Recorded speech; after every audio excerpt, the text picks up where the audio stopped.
Oh, hello there. I'm Bilchen, a cute bear. In this class, I'll read to all of you. Chapter 52 of Pride and Prejudice. Ass. Oh. Pride and Prejudice. Jane Austen. Chapter 52. Elizabeth had the satisfaction of receiving an answer to her letters soon as she possibly could.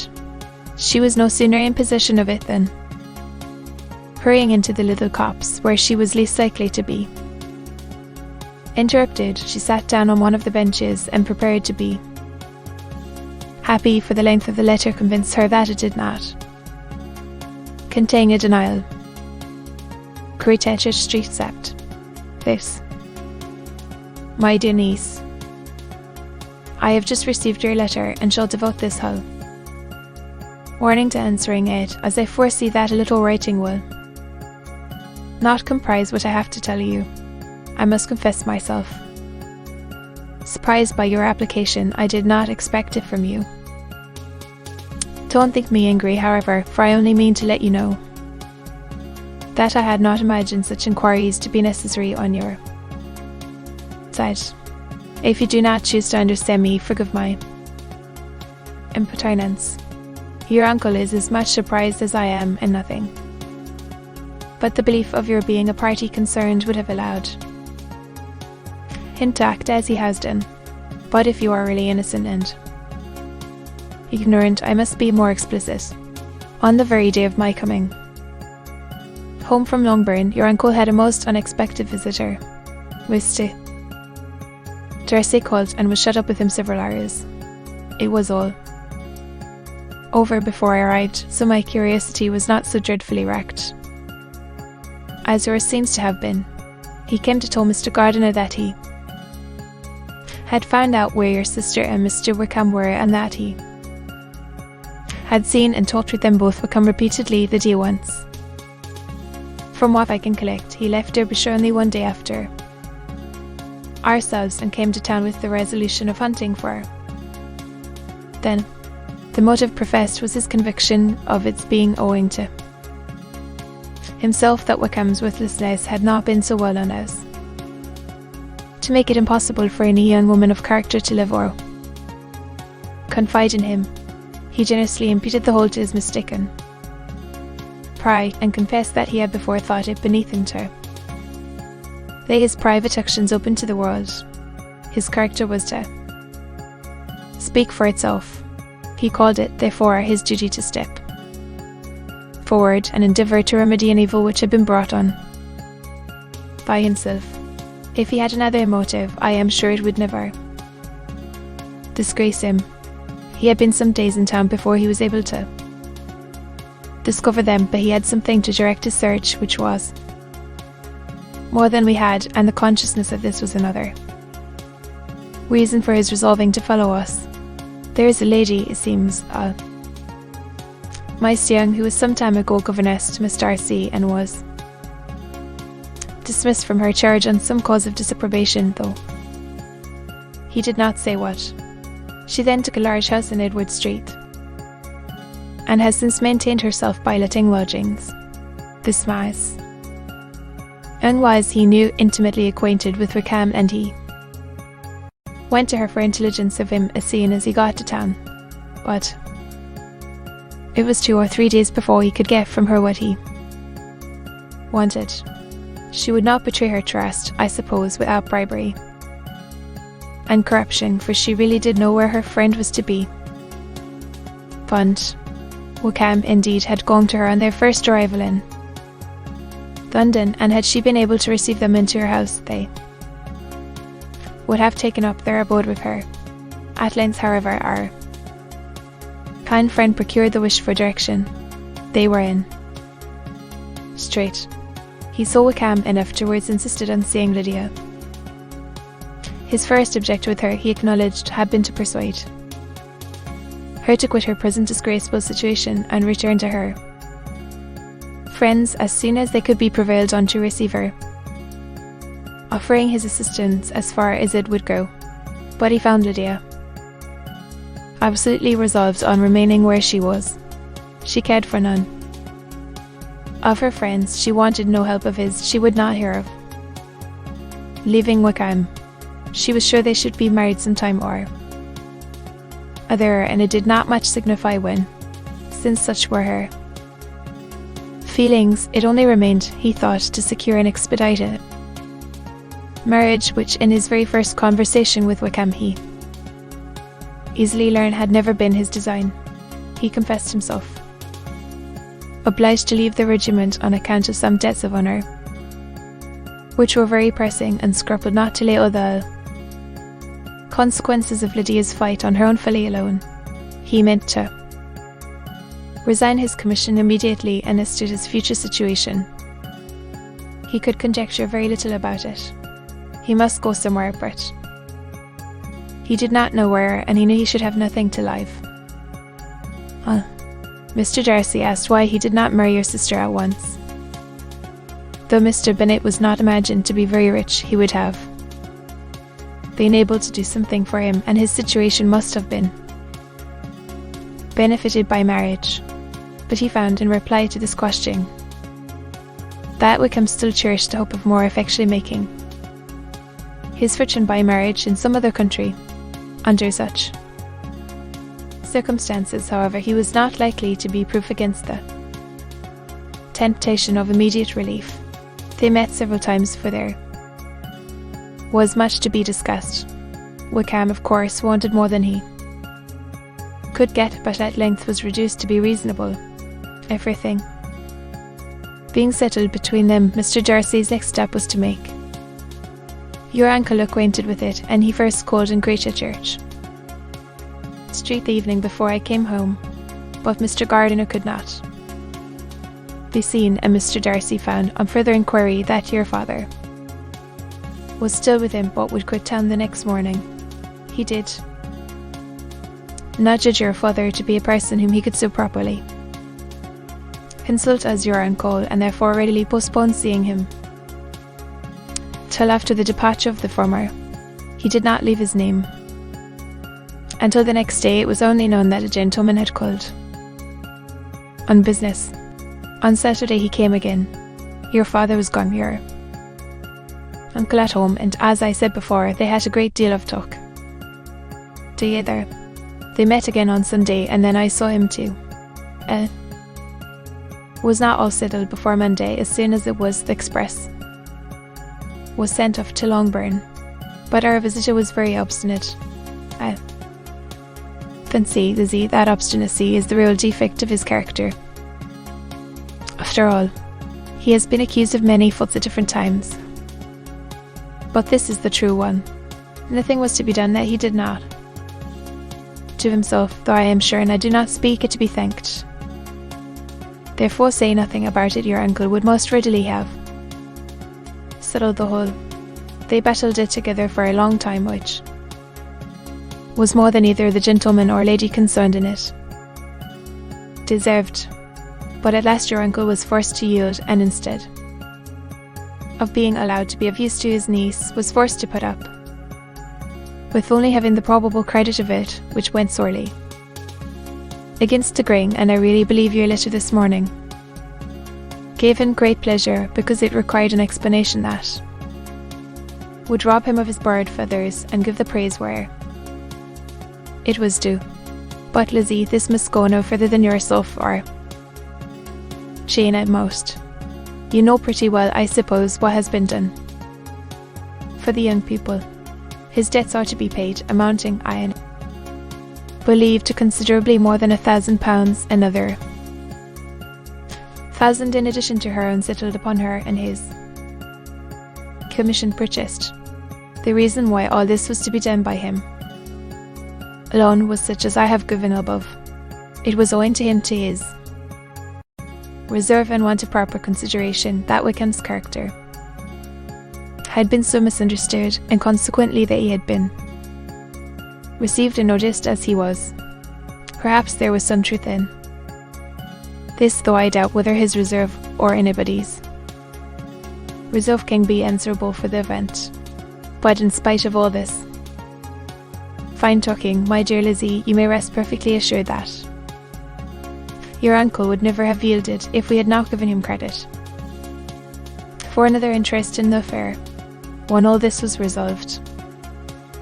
And he returned again to his friends, who were still staying at Pemberley, but it was agreed that he should be in London once more, when the wedding took place, and all money matters were then to receive the last finish. I believe I have now told you everything. It is a relation which you tell me is to give you great surprise. I hope at least it will not afford you any displeasure. Lydia came to Miss and Wickham had constant admission to the house.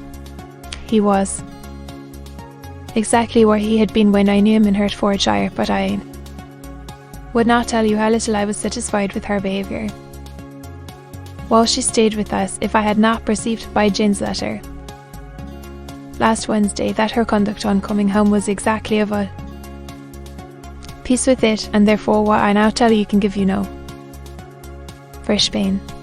I talked to her repeatedly in the most serious manner, representing to her the wickedness of what she had done and all the unhappiness she had brought on her family. If she heard me, it was by good luck, for I am sure she did not listen. I was sometimes quite provoked, but then I recollected my dear Elizabeth and Jane, and for their sakes had patience with her. Mr. Darcy was punctual in his return, and as the gem from Gio that ended the wedding, he dined with us the next day and was to leave town again on Wednesday or Thursday. Will you be very angry with me, my dear Lizzie, if I take this opportunity of saying what I was never bold enough to say before how much I like him? His behaviour to us has, in every respect, been as pleasing as when we were in Derbyshire. His understanding and opinions all please me. He wants nothing but a little more liveliness, and that, if he marry prudently, his wife may teach him.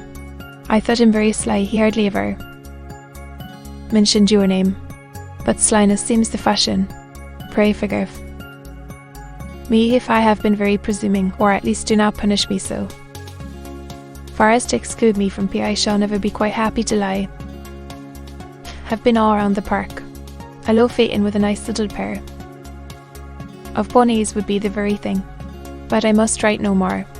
The children have been wanting me this half hour.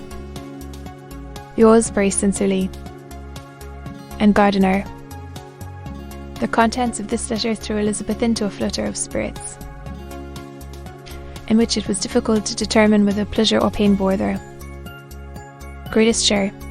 The vague and unsettled suspicions which uncertainty had produced of what Mr. Darcy might have been doing to forward her sister's match, which she had feared to encourage as an exertion of goodness too great to be probable, and at the same time dreaded to be just from the pain of obligation, were proved beyond their greatest extent to be true.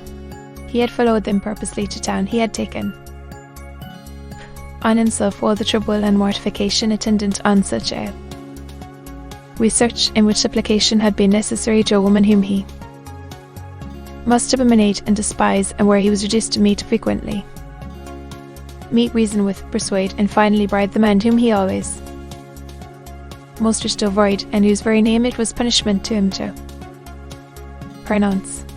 He had done all this for a girl whom he could neither regard nor esteem.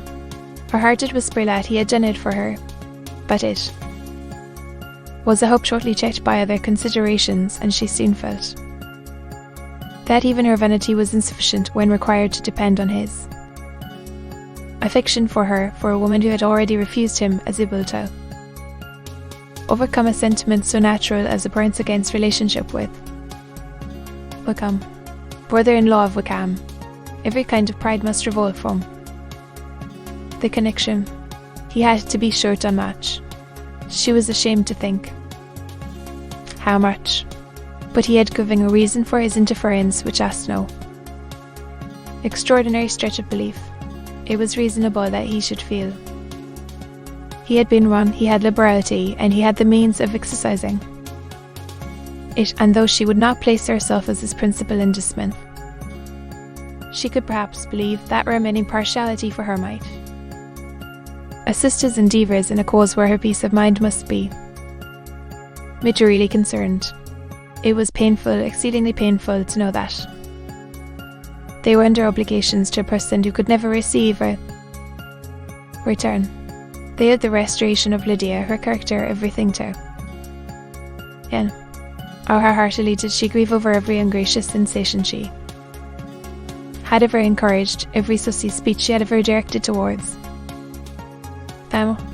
For herself she was humbled, but she was proud of him, proud that in a cause of compassion and honour he had been able to get the better of himself. She read over Hearn's commendation of him again, and it was hardly enough, but it pleased her. She was even sensible with some pleasure, though mixed with regret, on finding how steadfastly both she and her uncle had been persuaded that affection and confidence subsisted between Mr. Darcy and herself. She was roused from her seat and her reflections by someone's approach, and before she could strike into another path, she was overtaken by "But come, I am afraid I interrupt your solitary ramble, my dear sister," said he, as he joined her. "You certainly do," she replied with a smile, "but it does not follow that the interruption must be unwelcome. I should be sorry indeed if it were. We were always good friends, and now we are better." "True. Are the others coming out?" "I do not know. My Spinnet and Lydia are going in the carriage to Mayton. And so, my dear sister, I find from our uncle and aunt that you have actually seen Pemberley." She replied in the affirmative. "I almost envy you the pleasure, and yet I believe it would be too much for me, or else I could take it in my way to Newcastle. And you saw the old housekeeper, I suppose? Poor Reynolds, she was always very fond of. But of course she did not mention my name to you." "Yes, she did." "And what did she say?" "That you were going into the army, and she was afraid had not turned." "Art well. At such a distance as that, you know, things are strangely misrepresented." "Certainly," he replied, biting his lips. Elizabeth hoped she had silenced him, but he soon afterwards said, "I was surprised to see Darcy in town last month.